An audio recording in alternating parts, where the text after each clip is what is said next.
It was a cold, fearsome night. Fredrick Harris first arrived. He was riding on a horse. He had a lantern by his side.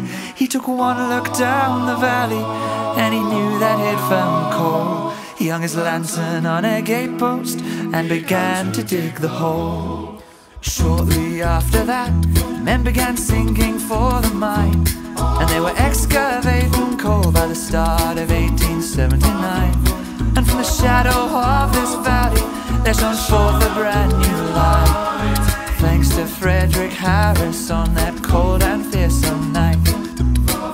He was carrying a lantern to light the way ahead. Share your fire with each other was the only thing he said. David Roberts married Mary in the summertime, and along came little Michael, which suited them both fine. But raising a young family meant David needed better pay, so he toiled at the coalface for the Great Western Railway.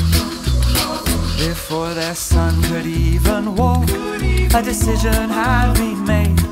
As soon as he was old enough, he would join his father's trade. Soon their lanterns shone together down at the 9 feet seam, and the coal that they brought up went on to fuel the age of steam. They were carrying a lantern, they kept the flame alive. They shared it with each other, and so that flame survived. An ocean company bought the mine in 1893, and it sold Treharris coal to power steamships across the sea.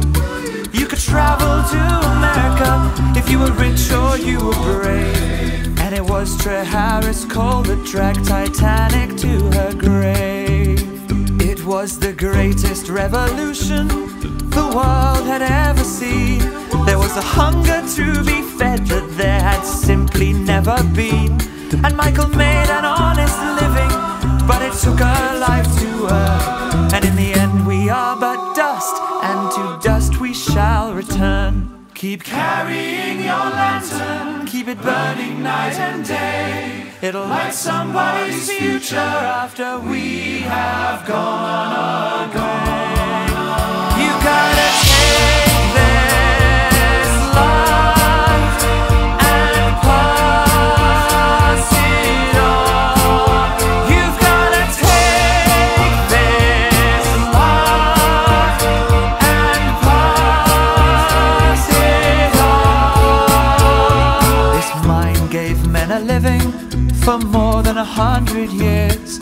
It lived through 2 world wars, through the strikes and blood and tears. But nothing lasts forever, and when the day is done, there's nothing you can do but try to pass your lantern on. For remember Fredrick Harris on that cold and fearsome night. Remember all the lanterns that were lit from that first light. He carried his own fire through the darkness and the dust, and there's a fire like his burning in each and every one of us. For we all hold a lantern, a flame that won't blow out, and carrying your lantern is what this town's